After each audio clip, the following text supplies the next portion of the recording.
Invité de ce journal maintenant, Mamadou Touré, conseiller technique du chef de l'État ivoirien, chargé de la jeunesse et des sports. Vous êtes aussi le porte-parole RHDP pour la campagne d'Alassane Ouattara. Merci d'être avec nous. Merci madame. Dans 3 semaines, la présidentielle en Côte d'Ivoire, on l'a dit, cruciale pour la stabilisation du pays, mais elle se présente un peu mal. L'opposition menace de ne pas aller au scrutin. Mamadou Touré, la présidentielle aura-t-elle bien lieu le 25 octobre, comme prévu? La présidentielle aura bien lieu le 25 octobre parce que cette présidentielle permettra de tourner définitivement la page de cette décennie de turpitude politique que nous avons connue.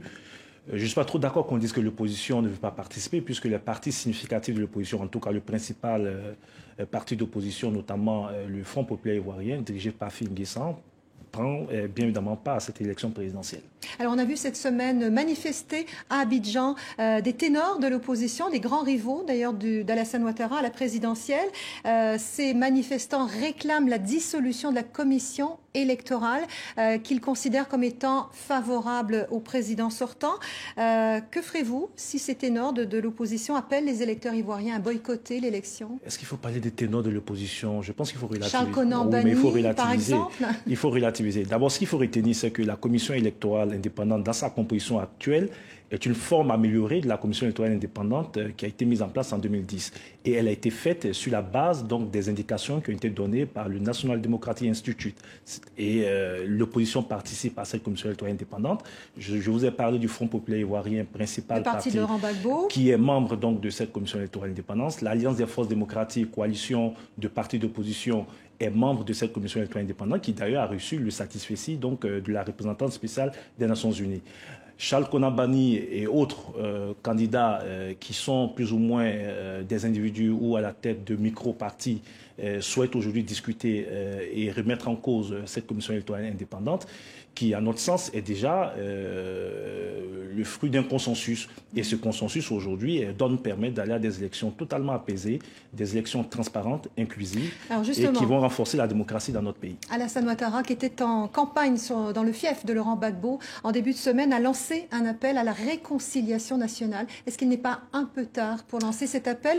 Les Ivoiriens disent souvent que rien n'a été fait pour la réconciliation. Beaucoup de choses ont été faites, madame. Vous savez que depuis qu'il est arrivé à la tête de ce pays, le président a fait de la réconciliation nationale son cheval de bataille, la mise en place d'une commission... Qu'est-ce qui a été fait précisément? Oui, mais la mise en place déjà de la commission pour réconcilier les Ivoiriens. Qui a été très controversée tout de même. Controversée parce que le président de cette commission avait cette main notre agenda. Aujourd'hui, nous avons une commission qu'on arrive, qui vient donc d'indemniser les victimes de la crise post-électorale.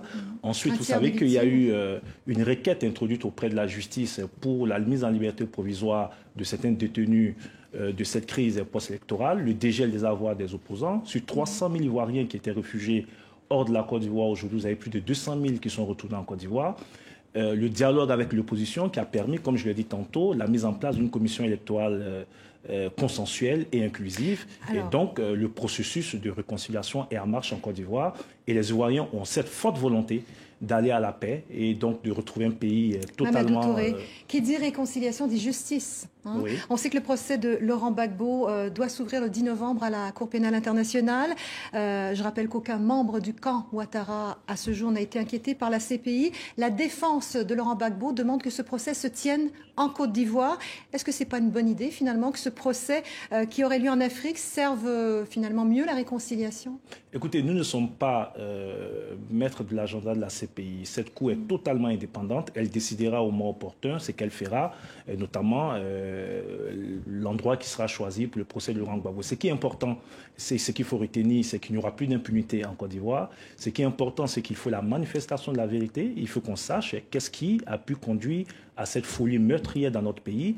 Et ces procès vont aider aussi à tourner définitivement la page. Parce que je vous l'ai dit tantôt, les élections présidentielles d'octobre 2015 vont fermer définitivement cette page sombre qu'a connue notre pays pendant plusieurs années. Mamadou Touré, conseiller technique du président ivoirien, chargé de la jeunesse et des sports et surtout porte-parole du RHPD pour la campagne d'Alassane Ouattara. Merci d'être venu jusqu'à nous. Merci à vous. Notez que demain, vendredi, Charles Konan Banny, ancien Premier ministre ivoirien, candidat à la présidentielle, sera à son tour l'invité du journal Afrique.